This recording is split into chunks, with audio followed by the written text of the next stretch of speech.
Today, I'm joined by Gazelle Summe, Director of Portfolio and Wealth Advisory at BBR Partners, to discuss the movie, The Talented Mr. Ripley.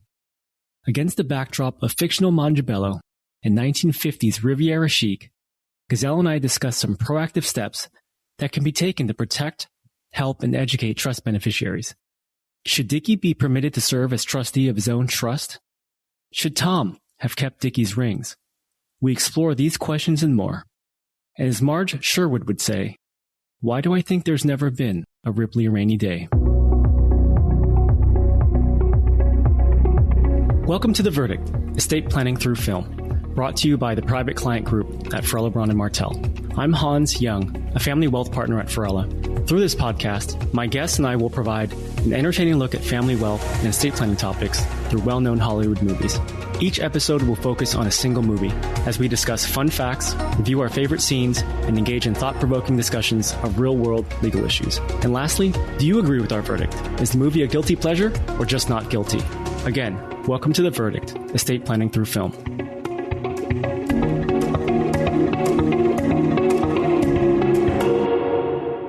I'm delighted to have Gazelle Summe as my guest on the podcast today. Gazelle is a director of portfolio and wealth advisory at BBR Partners in San Francisco. She works with clients to develop their overall financial strategy, manage their investments, and integrate their investment, tax, and estate planning into a cohesive wealth management plan.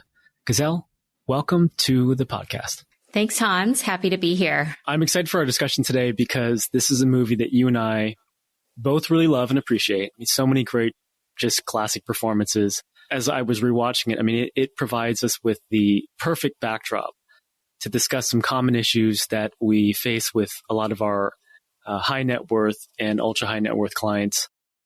But before we get to the estate planning issues we want to highlight, let's board our 1950s ocean liner, head to Mongibello, and start with some fun facts about the movie.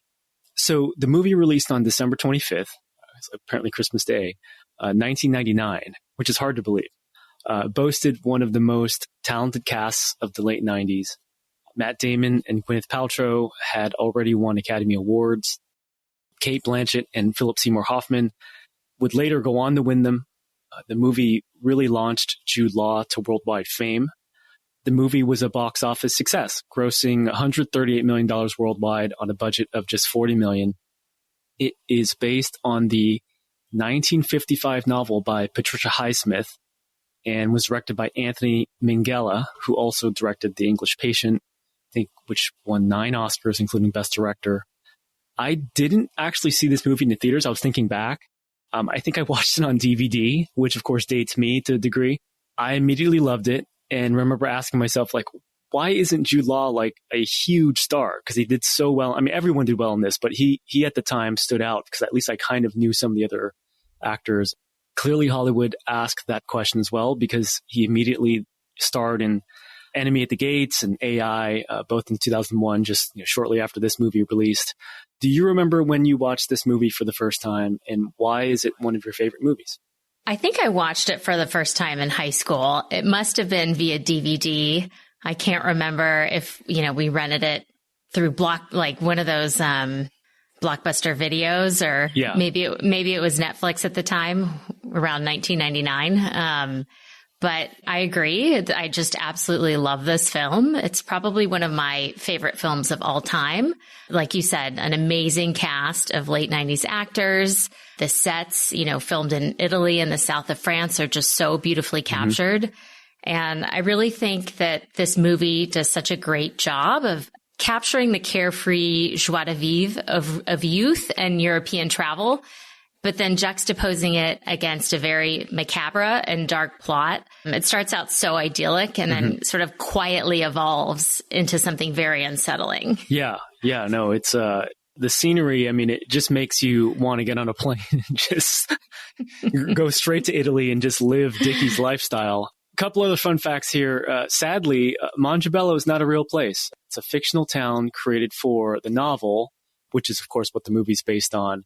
Director Anthony Minghella originally wanted Tom Cruise for the role of Tom Ripley, but then he saw Good Will Hunting, which came out a couple years before, and he decided to cast Matt Damon apparently Leonardo DiCaprio and Christian Bale were also considered for the role. I think Matt Damon was perfect for this. I think the other actors we just named, it would have made Tom a little bit too cool to start with. I think Matt Damon just brought just enough uncool for the role and just the awkwardness. And it really makes that transition from him, kind of being that innocent sort of, hey, I just want to, although it's not that innocent, I guess, right from the start, because he doesn't really know Dickie at all and didn't go to Princeton. But it sort of makes his transformation, I think, to this sort of sociopathic killer at the end probably a little bit more believable than maybe some of the other actors. Jude Law learned to play the saxophone, and Matt Damon learned to play the piano for the film. Matt Damon sang the song My Funny Valentine. And then I saw Jude Law fell backwards and broke a rib while filming the murder scene on the boat. So those are my fun facts. Any others that you wanted to add? Yeah, I read that this is how, Cate Blanchett and Philip Seymour Hoffman originally became friends. They're in supporting roles and they both had a lot of downtime while they were filming. So they ended up spending a lot of time hanging out together, doing sightseeing and visiting museums. So I thought that was neat.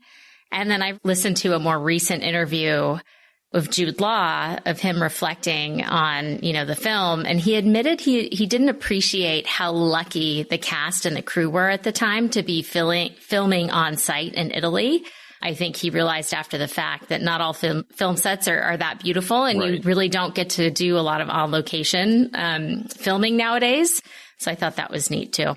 The late, great Philip Seymour Hoffman. I probably had seen him in other movies, but this is definitely one of his sort of classic performances. He's got so little screen time too. It's not even like he's in a big part of the movie. And we'll get to favorite scene in a second, but I mean, you could almost say almost every scene he's in is my favorite scene. He is incredible. He's just got this cruel sense of humor about him. He sort of reminds me of someone I know personally, but I agree. He brings a smile to my face in every scene. Yeah. And then in terms of filming on location, I mean, so many movies now, and, one, to save on costs, I guess, but two, also, I don't know. I mean, I think the boasting just where CGI has gone. I mean, so many movies are done in front of a green screen now, and it's kind of refreshing to see a movie that, as far as I can tell, almost everything was on location, and it looked beautiful. So definitely added to it, I think. Yeah, let's get to favorite scenes. So I broke this down. I'm going to give us some contenders to just choose from here. I broke them down between, I think we start with some New York scenes. The majority of the movie happens in Italy and in Europe, but let's just run through them here. So the New York scenes, I've got Tom, who is at the time working as a laboratory attendant and a pianist. He's recruited by Dickie's father, Herbert Greenleaf, who owns a shipping company. And that's how this whole thing starts. There's also scenes of him researching Dickie and his love for jazz, which, I mean, really highlight, I think, right from the get-go. I mean, something's not quite right with him. I mean, he's pretending to know Dickie from Princeton just because he had that jacket on, which I don't even know. I mean, it's unclear to me whether he intentionally wore the jacket. I mean, it sounds like, we see him giving it back to, I think, the pianist who had hurt his wrist or something like that. So it's possible that it was happenstance that, he just chanced upon the Greenleaf family, but he certainly takes advantage of it. And then we've got all the Italy scenes. So again, Tom being very deceitful right from the start. He fakes his chance encounter with Dickie and Marge on the beach. There's that scene. That scene's so funny. I mean, like you said earlier, Matt Damon is that perfect balance of sort of dorky, awkward, mm-hmm. and that scene really embodies that. I love that scene. I think I've read or heard him in an interview, saying that he was very, very nervous to be in that scene because, of course, he has to wear the Speedo. And, the neon yellow Speedo. Yeah, it's a neon yellow Speedo. The lesson here, if someone comes up to you on the beach in a yellow Speedo and tells you that they know you and you clearly don't know them, you probably beware. So there's also the scene where this is where we see sort of Tom and Dickie kind of bonding right away. Tom joins Dickie during the jazz club performance. Great for Tom in that he's bonding with Dickie. He didn't know Dickie at all. So I think this was probably like, wow, he lives this awesome lifestyle, probably completely opposite than the lifestyle that Tom's accustomed to. But unfortunately, it also fuels Tom's obsession with Dickie and this lifestyle. So even if, perhaps had he gone there not expecting or intending to do all these terrible things, this was sort of the catalyst for his obsession with this character or this friend. Yeah, just to touch on that scene at the jazz club a little bit more, it's iconic in my mind. You know, every time I watch it, I can't help but smile. And apparently, the director was inspired to include it after attending a performance of that song, Tu vo fa l'americano, in Italy. And he added it just a few weeks before shooting began, as kind of a fun fact. But it's such a fun and a lively scene. You know, you can't help but smile when you watch it. But it's also a really important sort of inflection point or turning point for the film where, you know, as you're suggesting, the plot starts to reveal more about Dickie and Tom. We really don't know much about them up until this point. Right. And then I think it also highlights that music for both of them represents the vehicle for each of them escaping their social status. Mm-hmm. So for Tom, you know, classical music represents his longing for upward mobility. And for Dickie, I think the more frenetic nature of jazz embodies his desire to sort of rebel and have freedom from the responsibilities that come with his privilege. For sure. Yeah, no, jazz is this sort of spontaneous genre. It embodies Dickie's lifestyle. I mean, he's sort of hopping, you know, just island hopping from one place to another. And as you mentioned, you know, Tom, I don't think even by the end of the movie, we know much about his background. But obviously, he doesn't come from money. I think, yeah, having classical music as sort of a window into, like you said, a lifestyle that he's probably got no experience with is really important. So great points there. We also have the scene where Freddie meets up with Dickie. Tom becomes, unfortunately for him, the third wheel. There's probably a couple of scenes in that, but it's just so funny seeing Tom just completely dejected at that point because, you know, he meets someone who I think Dickie might initially have liked Tom because he is so unlike himself, right? Reserved. And, you know, obviously, I don't think Tom comes off as coming from a wealthy lifestyle. And I think Dickie probably knows that. But Freddie is sort of equal with Dickie, you know, equally kind of spontaneous, equally crazy, probably comes from, you know, a lot of wealth as well. And so, again, Tom becomes the third wheel. There's a scene where things start to shift. Tom wears Dickie's clothes and dances in his room. I think this is a really important scene, even though it's brief. But one, it's funny seeing Matt Damon do that because at that point, we don't really know much about him either. And it shows this, like, he is so infatuated with that lifestyle that he quite literally, right? I mean, it's also a metaphor. He's quite literally later in the movie going to be putting on Dickie's clothes and assuming his identity. But you know, this is where we see Dickie starting to tire of Tom a little bit. He's not happy to find him like this, and it's not going to go well. Cracks start to show. There's a scene where Dickie, Marge, Freddie, and Tom all go sailing, and then Freddie's got that great line. He's like, Tommy, you know, how's the peeping? And then there's we're getting some key pivotal scenes here where there's Tom murders Dickie on the boat. Tom murders Freddie Miles in Rome when Freddie comes to his apartment, and Tom is at that point, you know, fully living out Dickie's lifestyle. Tom attends an opera with Meredith. This is Meredith Logue, played by Cate Blanchett, and he has that sort of unexpected encounter with Marge and Peter. Marge confronts Tom after discovering that he has Dickie's rings. Maybe if you're trying to not get caught for committing murder and terrible crimes, don't keep key pieces of evidence with you at all times. I mean, this seemed like just why did he keep Dickie's rings? Obviously, you know, I understand from his character standpoint, you know, he's infatuated with this character and really wanted to become him. But yeah, just not a good choice, not a good decision by Tom. I think that scene where Marge confronts him in the bathroom, and then he sort of slowly backs her into the front door as she's attempting to leave.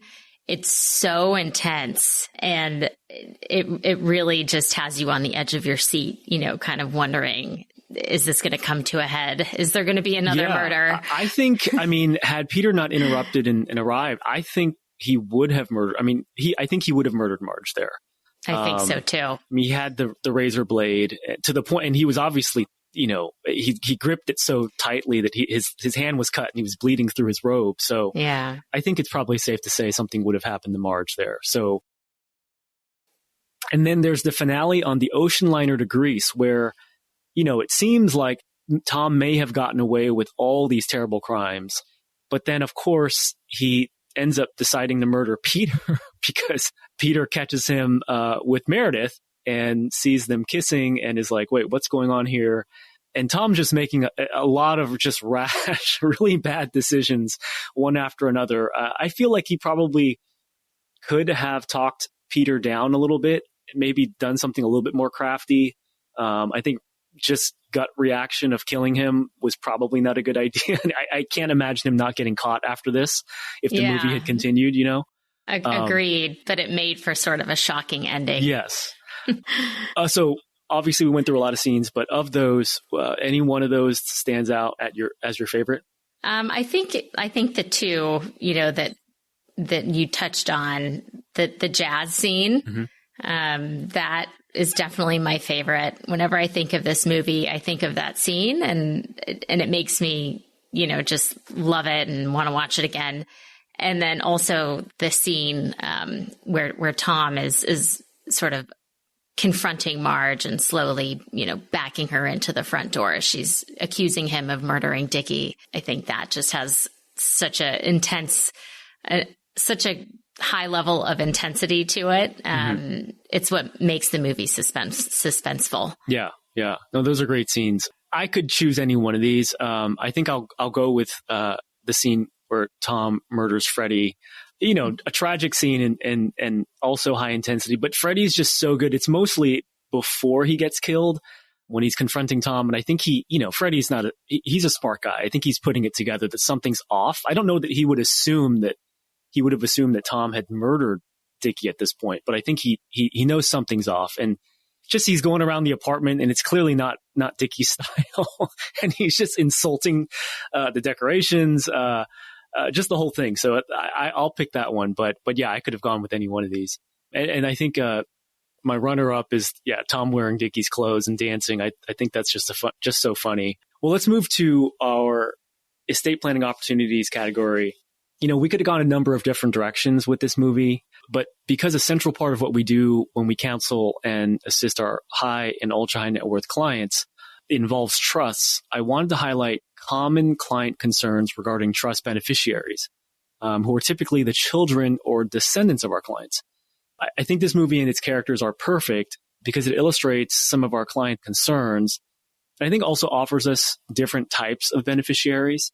And obviously these are stereotypes as we go through this. You know, our actual clients and their actual children or descendants or beneficiaries have very unique needs. But, you know, this movie, I think, offers at least some examples of maybe extreme examples, I think, of some scenarios that we often hear about, or at least concerns that we hear about.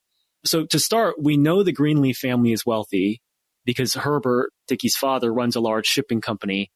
I mean, even the last name Greenleaf, you know, suggests that at least for this family, you know, money does grow on trees. So I think using their family and some of these characters as an example is a great place to start because our high net worth and ultra high net worth clients, obviously they run family businesses. They do have children either living abroad sometimes or living very extravagant lifestyles. And so this concern about protecting beneficiaries comes up. And I wanted to talk first about, you know, who are we protecting beneficiaries from? And I think what we see often is from our clients is just trying to protect beneficiaries from themselves.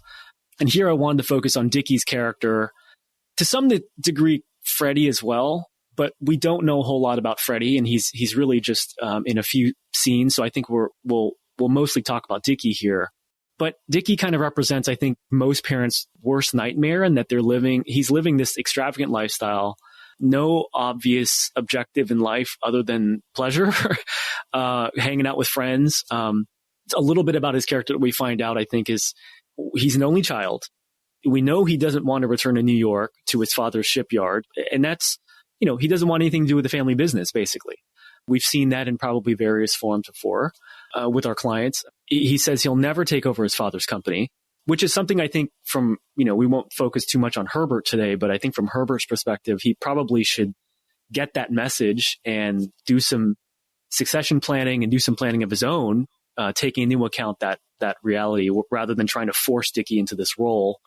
I think Dickie's character is really it's highlighted by, he doesn't want to go to New York, but not just because his mother has leukemia, for crying out loud. And he still doesn't want to go back. That is an interesting observation. And I would even argue that Dickie's not necessarily living an extravagant lifestyle, but he's just not living a productive lifestyle. Right. And I think that is a fear, of our clients too, is that, significant wealth, if shared with their children too soon, might demotivate them. Absolutely. And, sort of take the fire out from under them in pursuing a productive lifestyle.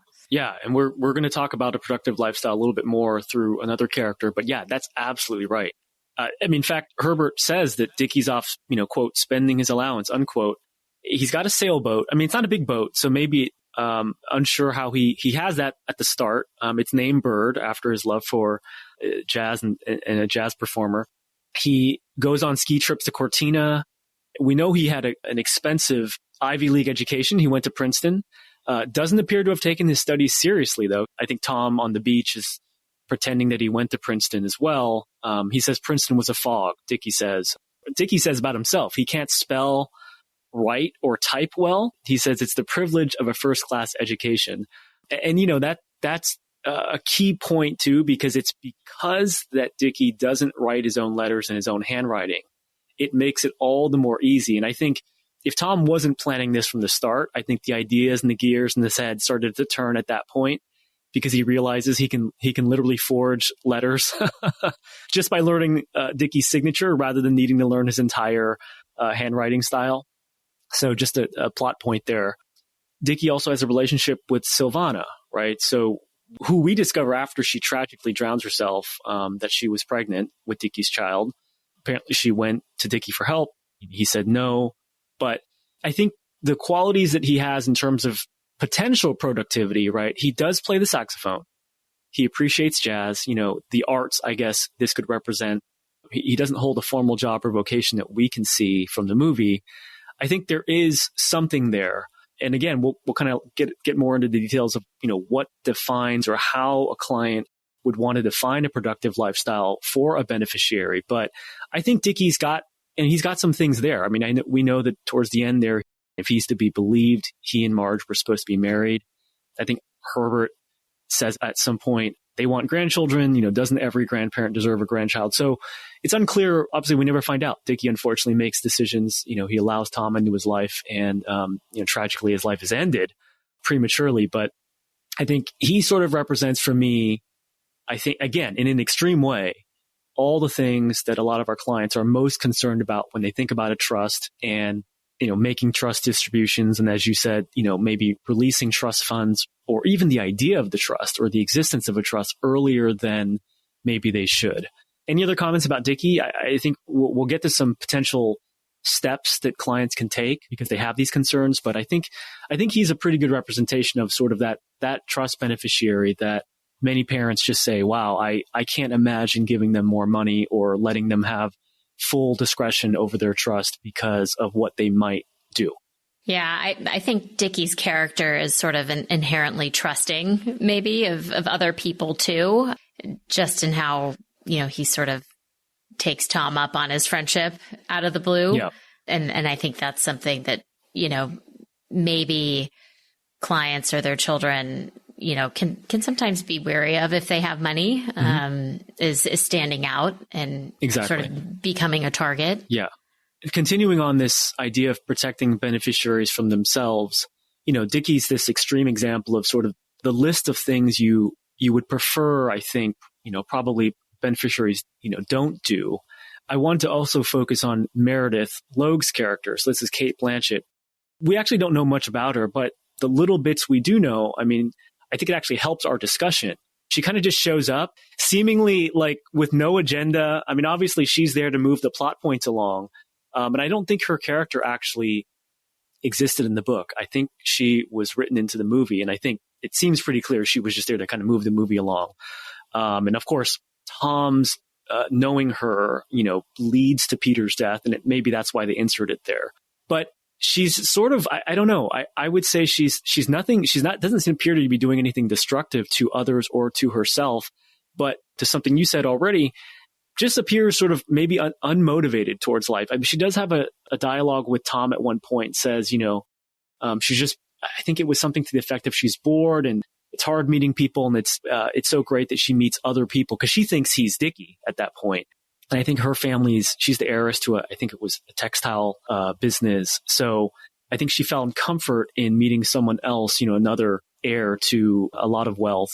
But again, she just seems unmotivated, maybe apathetic. Apathy would be the right way to describe this type of beneficiary who, again, isn't doing anything destructive to themselves or others, but maybe just isn't doing anything productive overall. Yeah, she also makes a comment in conversation with Tom at some point when she thinks that he's Dickie. I think it's probably the same conversation on the steps. Something to the effect of, like you say, it's nice to meet someone else. And also sort of like shirking her own wealth, like kind of looking for freedom from it, right, not being bogged down by it. So there is that theme of, sort of these wealthy children, her and Dickie trying to get away from it. Yeah. Yeah. And I think a concern I've seen among clients with someone like Meredith or that type of beneficiary is that there's a fear that if they have too much discretion over their trust, perhaps she would have given all of it away. I mean, there's some of these beneficiaries might decide they'll get involved with a charity and suddenly that money is gone, which, is for a good cause. But from our clients who are often the parents' standpoint, who have, worked their entire lives to build the wealth, sometimes it's not in their best interest or the family line's best interest if a beneficiary suddenly decides to do that. And so are there things that to put in place in a trust to protect beneficiaries? Again, in Dickie's example, maybe he would be spending it on himself and just kind of frivolously. Meredith might be, and again, we're reading into her character a little bit, but maybe she's the type who would spend it not on herself only. Maybe it would be for a good cause, but at the end of the day, it might be against what the family or the client's wishes are. So I think she's a great character to sort of represent that type of beneficiary. And let's move on now. The other common concern is, well, let's not just protect the beneficiary from themselves. Let's also protect them from others. You kind of alluded to it earlier. Sometimes beneficiaries can be trusting. Often our clients' children who they're adults, but they're young adults, in their 20s sometimes. And if they have, a certain amount of discretion over their trust and over the assets, there's this fear that some third party is going to come along, either within the family or outside of the family, that's going to take advantage of them. And this is where good old Tom Ripley comes in. He's a great springboard for a discussion about protection from others, because that's exactly what he is. He comes out of the woodwork and, preys on Dickie's family entirely. Obviously, he affects these other characters too, who are in Dickie's sphere of influence. But other ways that this sort of the other comes in, clients are concerned about significant others. So it's not always friends. It's often significant others, spouses who marry into the family, because there's a fear that, while things may be going well now, what happens if they divorce? Is there going to be, is it going to be a messy divorce with litigation, in which case there could be a claim here in California that some of these assets should be the divorcing spouse's assets as well, and not just a separate property of our client's children. And then just other, quote unquote, bad influences. And so Tom Ripley, creditors. I think, creditors, exactly. Right. So I think there's this idea that we need to protect beneficiaries from these third parties. And I think Tom represents all of those. And of course, he's an extreme example of that. I think there's a lot less that Tom could do that would also be harmful or outside of just murdering and stealing from these beneficiaries. But we know that Tom was an only child as well. I think they even make a comment at some point. So he's got a situation that lends itself to where these became sort of prime targets for him. He doesn't come from wealth. But again, he's an extreme example of it. But I think for us in our discussion, he's a good representation of, outsiders or third parties who might take advantage of the beneficiary, or as you mentioned, even creditors who will have a vested interest in the beneficiary's assets. Yeah, exactly. Couldn't agree more. I think Tom, we touched on this a little bit, but Tom starts out sort of opportunistically taking advantage of his situation, and then becomes more calculated as the film goes on, once he recognizes, Dickie's wealth and the opportunity there for him to sort of slide in. Yeah. Yeah. And we don't know enough about him to see his character arc, really, whether he was always like this. I mean, for all we know, this was, the fourth time he'd done this to somebody and just hadn't been caught. But I think, I mean, if we're to assume that he started a certain way as a character, he's probably evolving too. And I think he's devolving deeper and deeper as his obsession with Dickie and that lifestyle kind of grows. So we see him doing and taking more, like you say, more and more calculated steps, all for the, all for the worst. So with these concerns, right, protecting beneficiaries from themselves, from others, wanted to just quickly highlight some precautionary steps that clients can take, in an effort to protect them, protect beneficiaries. So the first is kind of really obvious, is just to name for these trusts, to name a third-party trustee, or if you've got the right type of trust, name a distribution advisor. Just someone other than the beneficiary who can provide oversight over trust distributions. I actually don't think Dickie is his own trustee. It sounds like he still does need to ask someone for money because he does suggest using Tom's expense money. I think Herbert had given him $1,000 to start as just to get to Italy and to pay for some things. Dickie does suggest using that to buy a car, which they do. So I don't know that, if he was his own trustee and he had the ability to authorize distributions sort of at his whim, would he have suggested, although $1,000 back in that time in the 1950s, especially, and then you got to convert it from US dollars, convert it to currency in Italy, it probably would have gone a long way. So maybe it was just opportunistic from Dickie's side, but unclear whether he was his own trustee or not. When Tom pretends to be Dickie, he was very easily able to forge a money order. So yeah, maybe it's unclear who is the trustee, but I think just as a start, Dickie's parents should have put in, if they didn't already, a third party as a trustee. Again, someone other than Dickie who can provide oversight over, what he's spending it on and how much he's taking out. Exactly. I think, Dickie's parents really, should have zeroed in on finding someone trustworthy, with some experience with financial matters, someone that was capable of maybe being a mentor to Dickie. I think that's ideal when you're considering, who to bring on as a trustee. And also, someone that really understands your intentions as the grantor of the trust and also the needs of the beneficiaries and kind of help them navigate those conversations over time. Yeah, that's a good point because, what might be a frivolous or unwise expenditure of money for one family may not be for another. And so someone who knows the family, I think, is the point, and also has some experience, as you mentioned, even better if you can marry those two skills, is knowing the family, but also having some expertise with assets.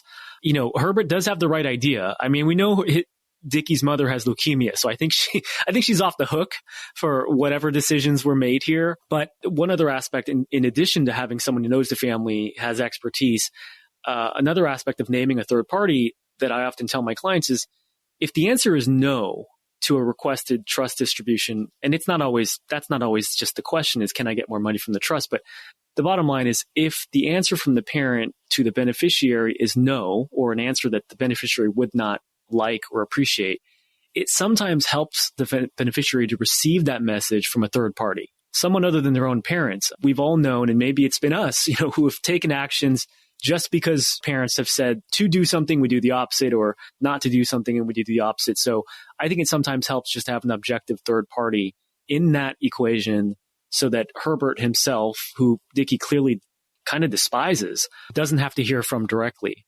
And Herbert had some of the right idea, right? He does send Tom to Italy because he must have felt this way, right? An objective third party can talk some sense into Dickie better than he and his wife can. It's just unfortunate that he chose a sociopath and a con artist rather than a trusted advisor or someone else acting in Dickie's best interest. So I think he had a good idea, but probably should have talked to one of us to get an even better idea. The other step that our clients can take is, and this would typically be put into the trust document itself, the trust agreement, or it can be in a letter of wishes that the grantors or trustors can write to a trustee or their beneficiaries. But it's providing trustees with clear guidelines on making or delaying trust distributions so that the trustee has some clear direction. So let's assume that Dickie does have some other trustee, but that clearly they felt okay funding Dickie's lifestyle, even while he was, being rather unproductive from, the typical standards. How much more helpful would it have been if that trustee had clear direction from Herbert and Emily, and they were still living. So in many instances, we're talking about when the clients and the parents and the trustors are deceased. It's important to have something the trustee can rely on to give them some guidance. Otherwise, they can't say no to something the trust doesn't clearly expressly prohibit. And so I think it's really important to take that step of, again, whether it's in the trust document itself or in a letter that you write to your loved ones or to the trustee, just making it very clear, spelling out what does it mean, for example, for a beneficiary to be productive. We keep mentioning this idea of this being a productive member of society. Clients should understand they can spell that out. You don't have to guess. Does that mean holding a job, pursuing an education, being involved or volunteering in the community? Could that mean acting as a full-time caregiver for children? Exactly. Or sick or aging family member? Or does that just mean demonstrating some amount of financial responsibility? Exactly. Yeah, agreed. That can all be outlined. Yeah, it's just great to outline that and get that out there, because without those clear guidelines, you're leaving the trustee in a position where they've got to use their own discretion. In some cases, that's desirable.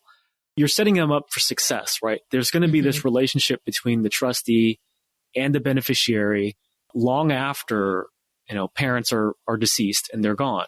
And you're avoiding this potential friction that can happen or this tension that can happen in that relationship. And we're not just talking about like personal tension so that, I don't personally like my trustee. We're talking about avoiding litigation and court action, because what trustees will often do if they're faced with a trust action that they don't have clear guidance for, and they're fearful for their own liability, they don't want to use their own discretion to make that decision, they can go to the court to ask for guidance, and they can petition the court for instructions. Sometimes there's nothing bad or wrong with that. But again, you're putting them in a position where, one of the key purposes of putting a trust in place to begin with in California is to avoid the probate court. And here, even with the trust, you're ending up with a situation where the trustee has to go to probate court anyway. And so that's something that, at least to the extent that you can try to avoid it, should be avoided. To the extent the grantors or the settlors can also provide, the process or the expectation for evaluating the beneficiaries, like what documentation or proof or behaviors, does the trustee need to see to validate that they're being productive and that a distribution is okay. So I think even outlining that is helpful too. Just some practical guidelines for evaluating, what is allowable. And every family is different. For certain families, you may have certain activities, even when it comes to, you mentioned education. I've seen trusts, and we've put in place trusts that define what grades need to be achieved in order to be productive. There's not a set number, right? If it's a GPA or if it's a certain number of credits earned, that's unique to every family. The point of our discussion today is less about defining exactly what those are supposed to be, but just kind of giving the thought, these proactive steps can be taken, and you're not left without recourse. Even though, these trusts are going to be in place for your beneficiaries long after you're deceased, you can do a lot of things now to sort of put everyone in the sort of the best position to succeed.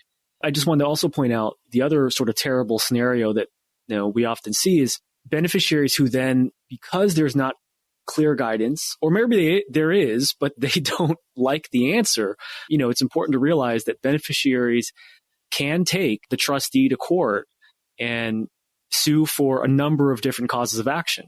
Perhaps they feel the trustees breached the fiduciary duty. We're talking about trustees in sort of the most ideal light, right? I don't want to ignore the fact that you do have instances where a bad trustee is in place and they've made poor decisions, and in some cases committed fraud or stolen money from the trust. The beneficiary does have recourse by being able to take that trustee to court, and then there's formal litigation between them. But for the sake of our discussion today, and in the context that we're discussing this, assuming that the trustee is a good trustee and is doing what they're supposed to do, having these guidelines hopefully avoids court action, whether it's litigation against the trustee or it's the trustees, resorting to going to court because they have no other guidance. I wanted to point out one more proactive step. If privacy is not a concern, which sometimes it is, we haven't really talked too much. I think I've highlighted or we've made a mention of silent trusts, or, trusts that can be formed outside of California, for example. The notice provisions in California don't really permit this or allow this to be a reality. But in other jurisdictions where notices to trust beneficiaries are not as stringent or in some cases not required. You can create a silent trust. And so if privacy is not a concern, you can tell the beneficiaries about the trust, which some parents, again, don't want to do. And that's why silent trusts are used. I would say that educating beneficiaries about their trust and or the family business would be really wise. And doing that while, everyone's still alive, right? Parents are still here.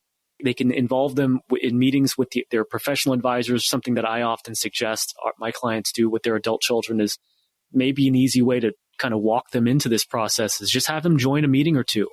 Start having them see what it is like talking about investments for the trust, actions for the trust, what the trust agreement says. I've often had experiences with, and I'm sure you do too, where, clients' adult children, after their parents put them in touch with me, they have no idea what their trust says.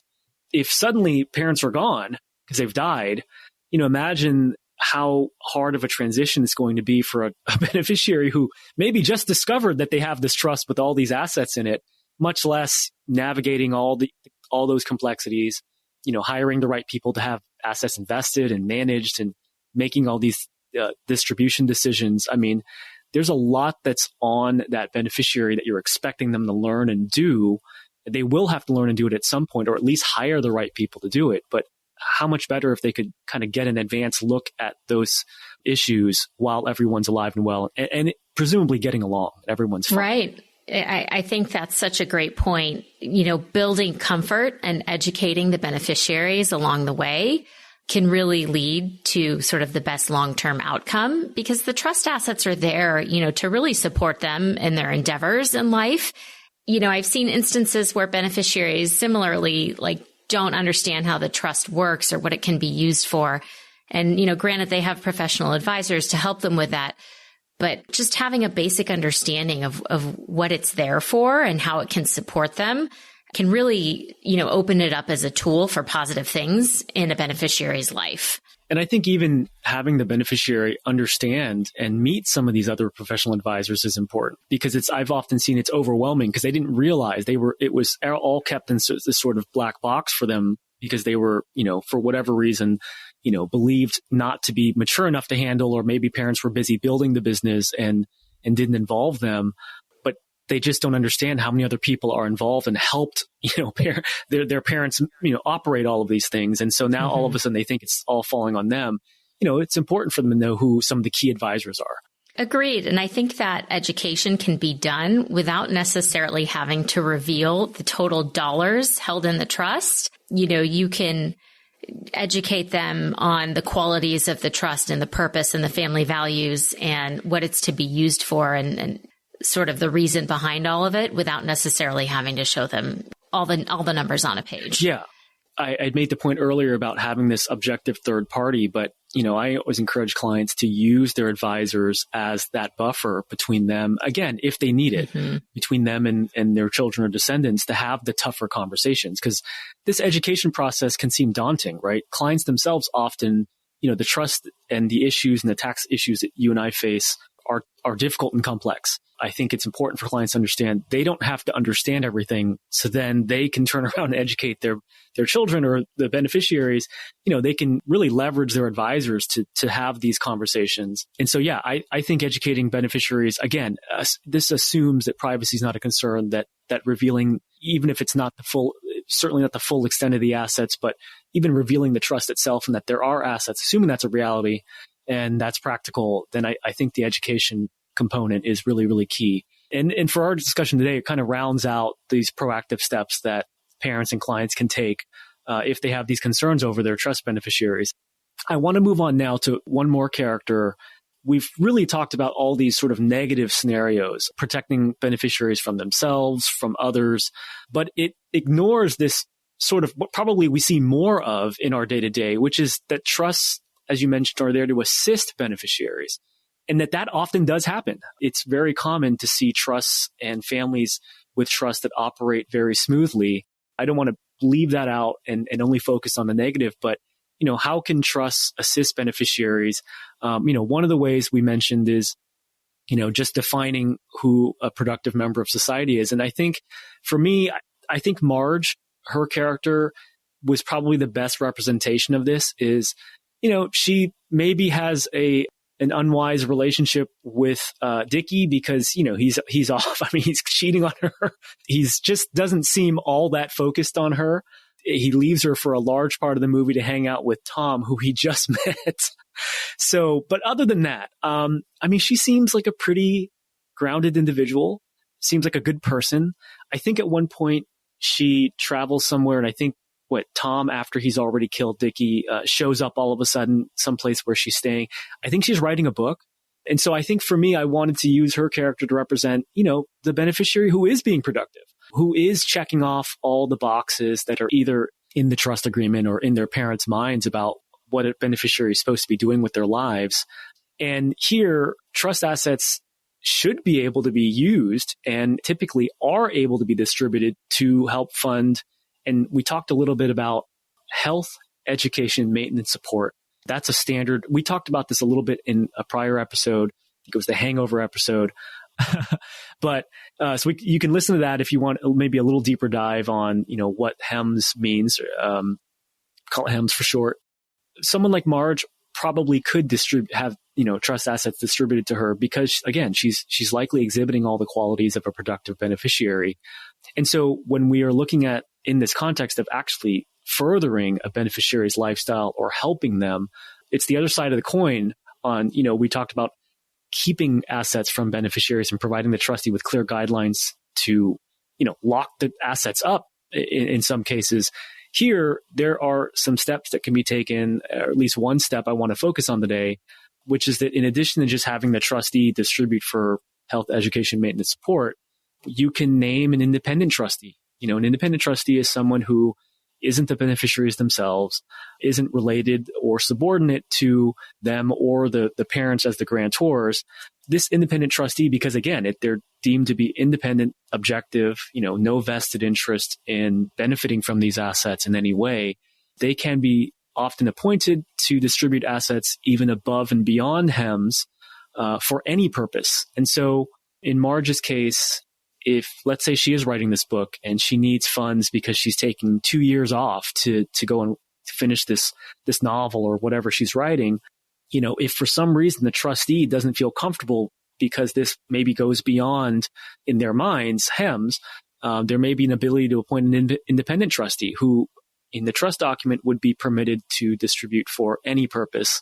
And again, if you take this idea and you move it up to the discussion we just had about, Dickie and Freddie and Meredith, that's probably something you don't want, or Tom, because then, you can sort of skirt the restrictions in the trust. But again, this would be used and the trustee would proactively appoint this person. They don't have to be appointed when the trust is created.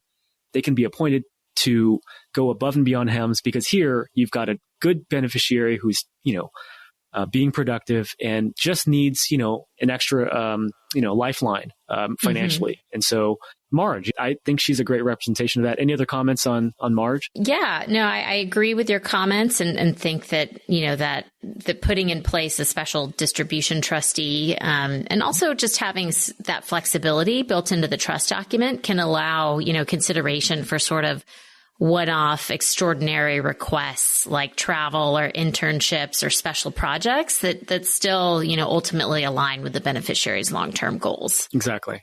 Well, I want to move on to our final topic. When I was watching the movie again, that sort of the ending of the movie where, believing that Dickie is gone, Herbert, Dickie's father, decides to transfer the income from Dickie's trust to Tom.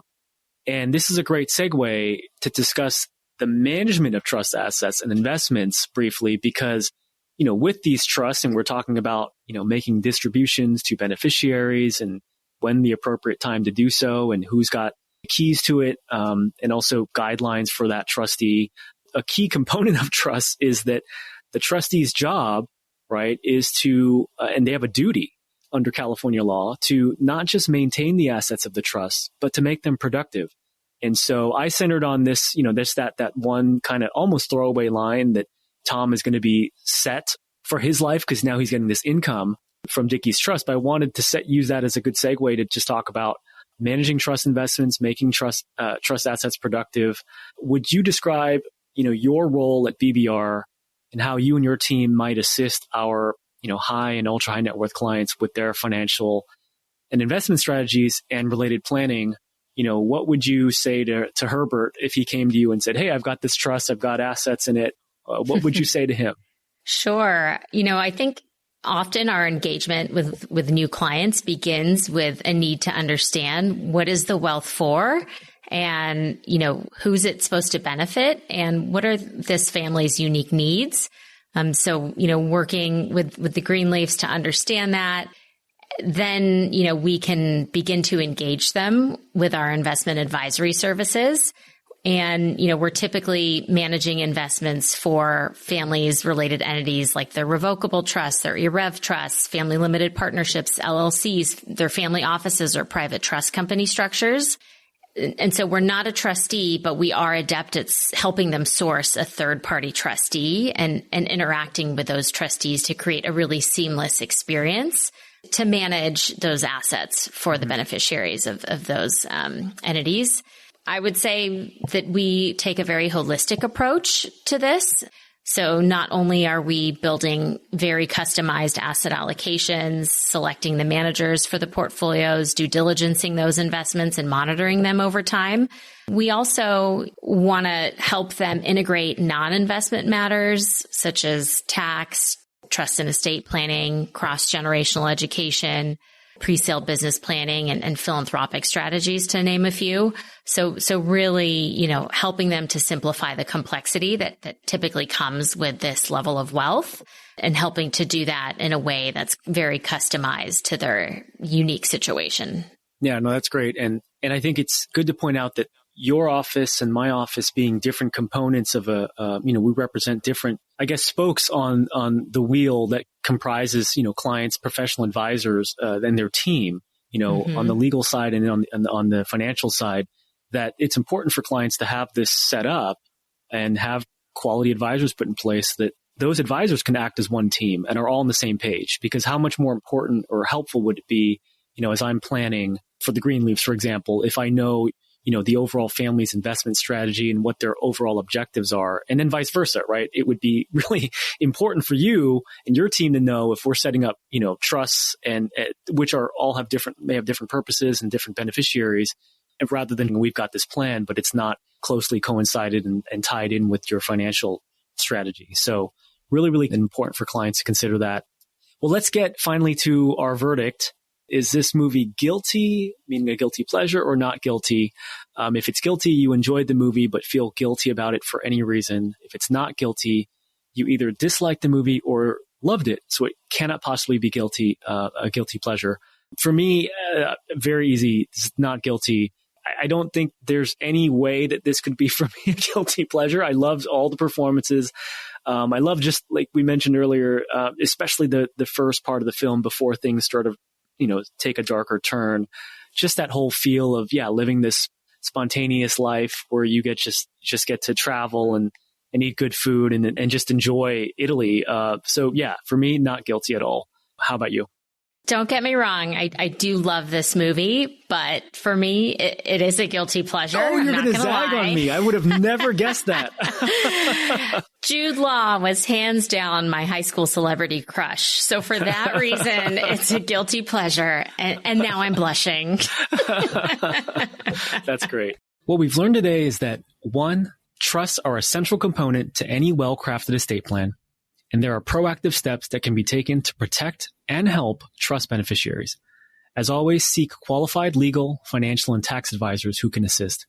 And 2, if someone you've never met tries to crash your vacation in Mongi, you should probably just say no.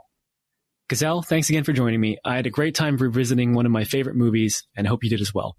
Likewise. Thanks, Hans. I'm Hans Young with my guest, Gazelle Summe, Director of Portfolio and Wealth Advisor at BBR Partners. And you've been listening to The Verdict, Estate Planning Through Film, brought to you by the Private Client Group at Farella, Braun & Martel. Thanks very much for joining us, and keep watching movies.